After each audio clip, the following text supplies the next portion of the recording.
you dropped a banner in front of Greenpeace's headquarters. We just said, well, climate crisis, question mark, use nuclear power, exclamation mark. You saw the Paris activists and were inspired by it, is that right? Yeah, we were thrilled. This was the most brilliant idea, because if you really believe in a climate crisis and that carbon emissions are important, then you should do everything to support nuclear. Just Greenpeace in particular, who are fighting so long against nuclear, and it doesn't make sense at all. They have their premises in the most prestigious and expensive part of Hamburg, so they're probably flooded with money.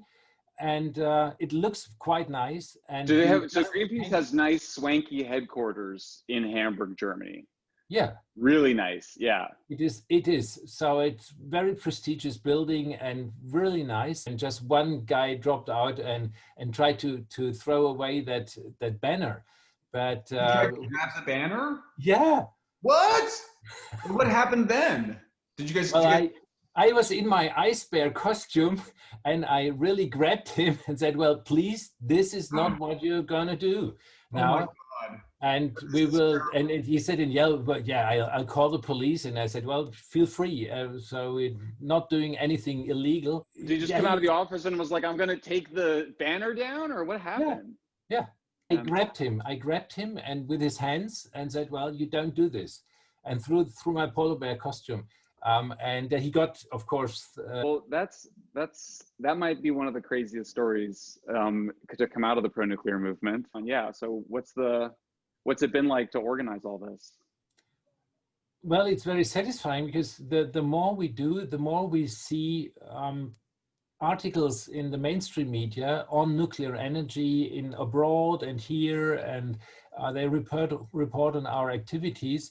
So it's really getting somewhere. And you know, the really best thing, when we started this, we said in Amsterdam 2 years ago, the founding process of the Nuclear Pride Coalition, we said we have to go to Germany because it's the most hopeless case. At the time, we had 7–8% supporters of nuclear energy in the population. And you know what? It's now 25%. So it has tripled in only 2 years. And I'm pretty sure we will get to more than 50% within a couple of years. And of course, we had our ice bears there. And were you one of the ice bears? Oh, of course. I think it's always we say polar bears, by the way. We say polar bears. Polar bears. Okay. There were many children coming to the polar bear, and I engaged them, of course. And then the parents simply had to listen to what we were saying. It's like you've been attracting people. You have two incredible colleagues, Rainer Klut and Anne Veronika Wendland. You are the three leaders of this incredible grassroots pro-nuclear movement. You're growing in size. So there was one lady in Lingen from Berlin who traveled across the entire country from end to end to participate in one demonstration. And she, of course, she joined Nuclearia then on the same day. So that is a very encouraging sign. Then we have power plants because they are decommissioned in only 2 years' time. So that is. We have 2 years to save 8 plants. Is that right? Or is it 8 plants or 8 reactors? It's 6 reactors. At how many plants? And 6 plants. Okay, so there's each of those last plants only have 1 reactor plant? They're beautiful machines with 1.5 gigawatt in thermal energy, in electrical energy, and something like 3 gigawatt in thermal energy. So these are huge, they're beautiful, they're extremely well organized. They used to be the safest and most reliable on the planet. If you remember back in the 1990s, in this top 10 list of the most reliable power plants, usually 5 to 8 of them in the top 10 list were German ones. And that of course they were. God damn it. Yeah. Germans are the best at everything. You guys and the Japanese. Tell me the names of the plants and the cities they're in. Okay, so in the north, starting in the north, it's Brockdorf, in the vicinity of Hamburg. Okay, that's the Hamburg one. That's number 1. Then we have Emsland, close to Lingen, and that's just at the Dutch border. And then much more to the east, about 2 hours drive to the east, is Gronde, which is close to Hameln. So the wind blows when it wants, but not when we need energy. And that's what people start to understand up to the minister. I'm pretty sure that they know what they are doing, but they are forced by political forces to keep this storytelling until something breaks down so drastically that they can replace it by a new strategy. How do the Russian, I mean, do the German people know that they're so dependent on imported Russian natural gas, and do they see any problem with that? So let's talk about renewables, man. How bad is it? I mean, the word we hear is that the wind industry is not going to add much more capacity above what it has. There's still problems of transmission lines being built, that there's lawsuits that have been successful to protect the red kite, is it? A red-tailed bird, a raptor. What is and I also hear word that the government is just going to throw some more subsidies at it.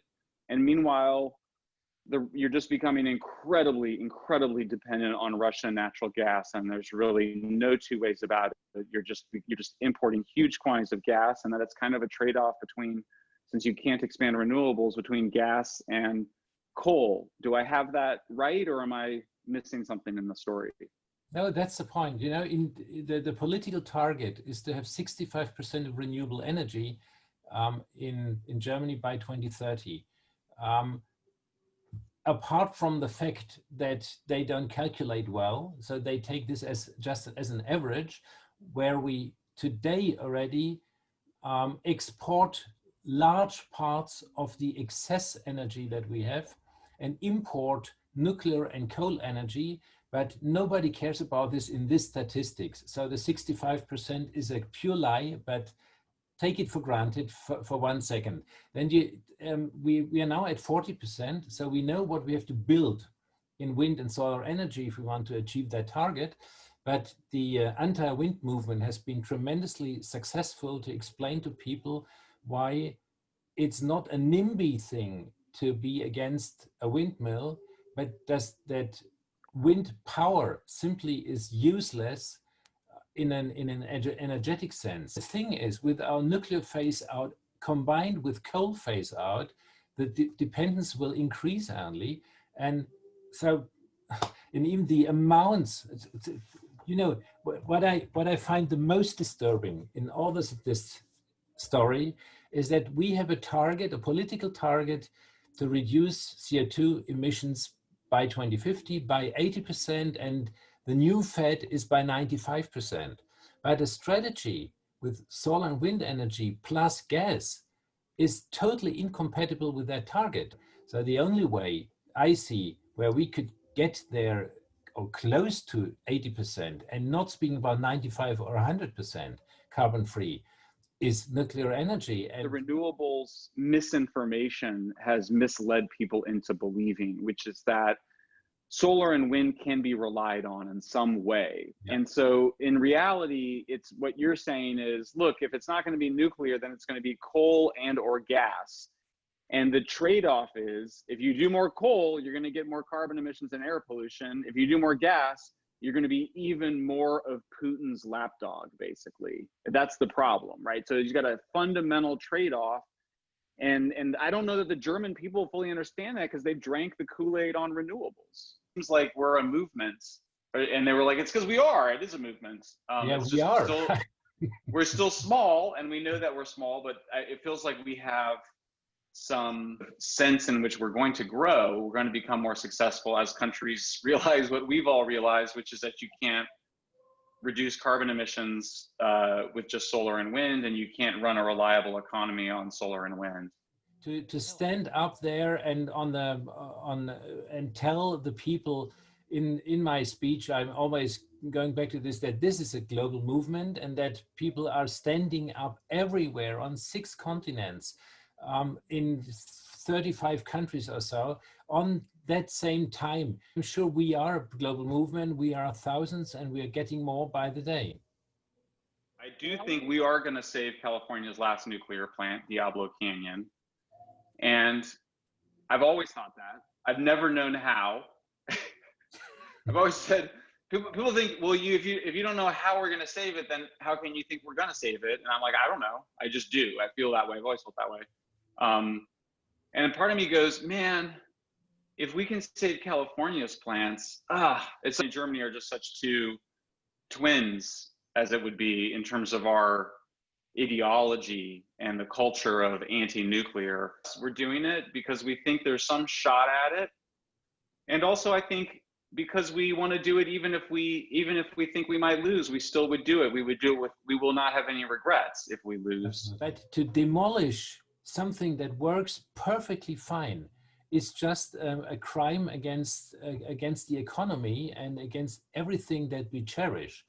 We let ourselves have electricity shortages because during the hot season, and of course they always deflect it by saying, oh, it's just climate change. Well, no, because you are shutting down your natural gas and nuclear plants. You would not get to that point in Germany. Your institutions function better. Our institutions are corrupt, unfortunately. You are committed to doing this work, even though in December 2022, Germany might shut down its last nuclear plant, and everybody will have said that you'll have failed, and yet you'll still have, you know that might be what happens, and yet you're still doing this. Well, it's absolutely an uphill battle in a sense that the demolition plans are there. The staffing plan is there. We don't have new fuel rods for an operation past 2022. So these are the three main arguments that you always hear, that this is merely impossible technically to prolong their duration, but I don't buy it. So if you really want different plans, you get new plans. That's for one thing. And you can train new people and whatever is needed if there is really something. And that's why Anna Veronica and Rainer Mohmann have, in their essay that went viral a couple of weeks ago, they said, we want these nuclear power plants be operated by the government. And that is a very strange thing to say, but maybe it's not that a bad idea that nuclear power plants are in the hands of a government. They have always been, except for the last 25 years. Well, we fight for nuclear energy, not only for those 6 power plants that we have, but one day or the other, we will build new ones. I think it's as clear as that, because it's just either nuclear power plants or total economic disaster. The German people in their opposition to nuclear are being irrational, they're being anti-scientific, and yet Germans pride themselves on being rational and scientific. And so you guys are really pushing into that, and the journalists are starting to give you space in the newspapers, the editors are giving you space in the newspapers, and you're discovering a lot of support. So we don't reach those ones who are 70 or 80 and have fought against nuclear energy essentially their entire life. Right. Who is coming to us is younger people who were not impacted by Chernobyl. And in particular, the young ones who are now 20 or so, they don't really remember Fukushima. Right, because everybody was arguing that really there's no point. If you go to Germany and you talk to anybody, you talk to any Germans, they all say, forget about it, it's hopeless. And yet here you are, it's a few years later only, and you have a growing grassroots movement. In fact, you have 2 organizations, Nuclearia and Mothers for Nuclear Germany. I believe that we are a global movement is key. We are proud of the nuclear. So this nuclear pride, it was exactly the right message to send to people, and to, in particular, to us activists. We love all of you guys. We really do. We think about you all the time. We talk about you, and that's what animates this movement: is a love of nature, a love of humanity, a love of human civilization, a love of excellence, which is what nuclear is it's a technology that demands excellence and seriousness. I tell you, it has been just good for my mental health. You guys give me hope. You guys give me a reason to do this work.